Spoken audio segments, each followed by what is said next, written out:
Alright, the year is 2022 and there's no need to pull any punches here, guys. So here, let me, before we start anything, there we go, there's one,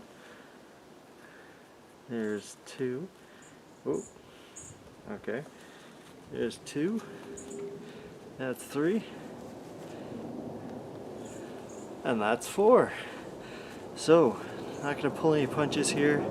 You gotta do what you gotta do to stay safe, because you know some people are pulling punches, and that leads us to this beat 'em up game where some people say you're Karens fighting against an environment where people are not taking this virus seriously that's in the game, and other people say that no, you're just tired of people not taking science seriously. So it was a really interesting beat 'em up to play. So it's like a classic 2D beat 'em up, but at the same time it's it's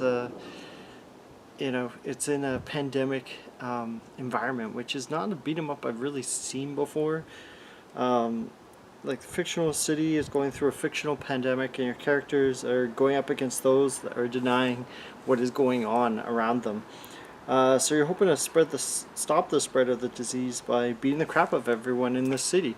So it's kind of like a slant off of the Streets of Rage formula, except they're involving the pandemic. So you're trying to beat the crap out of people that are spreading misinformation about the pandemic. So I saw this game and I thought, wow, it's got a cool art style, interesting story, and I played it all the way to the end. So it has its usual standard attacks, heavy attacks, special attack items like there's barbed bats and glass bottles, but that's not what makes this game interesting as much as the setting. There's four characters you can choose from. There's like a fast, there's like a speedy character, then there's like the tank character, which is slow but super powerful. And then there's a character I think that has the most reach as well. Their names don't really matter so much. The cool thing is you start off with these normal moves, and then you learn a bunch more from there as you progress. You collect these like rip books that I guess like these like fanatics in the game decided to rip because it didn't suit their belief system, like, and there's quite a few funny characters in this game. Like there's like corrupt pastors that you beat up, then there's like politicians, and there's like these like weird mutants. So like some people chose to swallow like radioactive waste thinking it was secure, and it just caused them to mutate. So it's kind of like a scene out of like a what if people had subjected themselves to poison, and like they mutate and have all sorts of like bad side effects, like their face would like get all nasty. But anyways, yeah, and then there's a bunch of like flat earthers and like political zealots that are following whatever belief system, that's extreme belief system.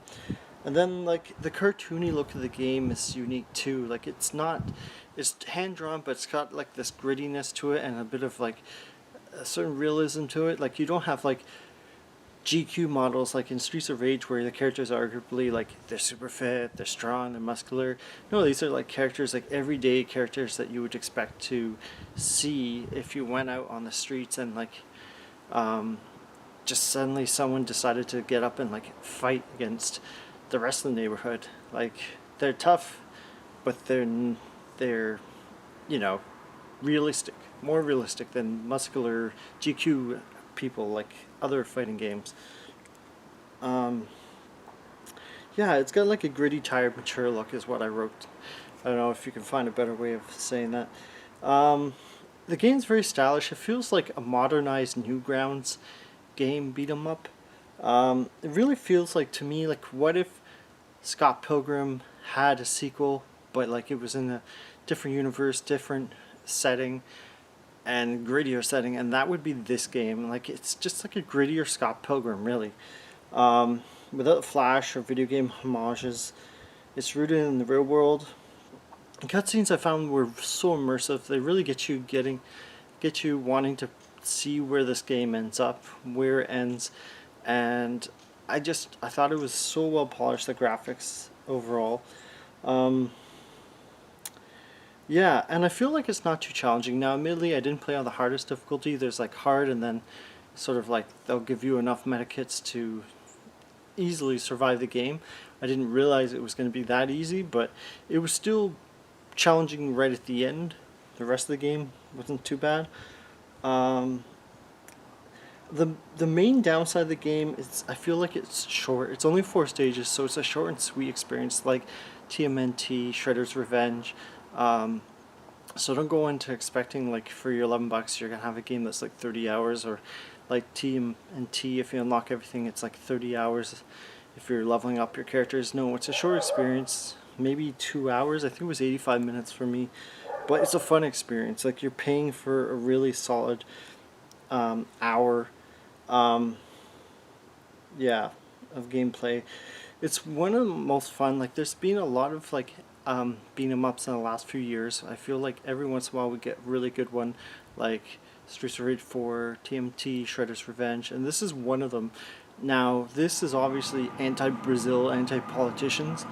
Um, I'd say the biggest con is after you've beaten the game, you might not want to bother to earn the more moves, the last few moves for your character, or play as the other characters. But if you really love it and want to play with a buddy, I say check it out. Um, the game costs $11.49. I'd say go for full price, but if you can get it for like $7, go for it. It's quite an experience. It's worth it. I'd say it's easily a 9 out of 10, and just I love to see what the next game from these developers would be like. If it's going to be another beat 'em up, that I'd be fine with, like, you know, different setting, same idea, setup. It would be awesome. Um, and yeah, I'd be determined. I was just super determined to play this till the end. Great setting, and it's interesting, and if it helps you think and like rethink your point of view, you know, as long as it doesn't make you go and do something crazy, and beat up like flat earth believers that are in the game or in real life. Yeah, so definitely check it out. It's really neat. It's a bit different, and yeah, instead go out and beat up COVID-19. Stay safe and keep on gaming. Bye.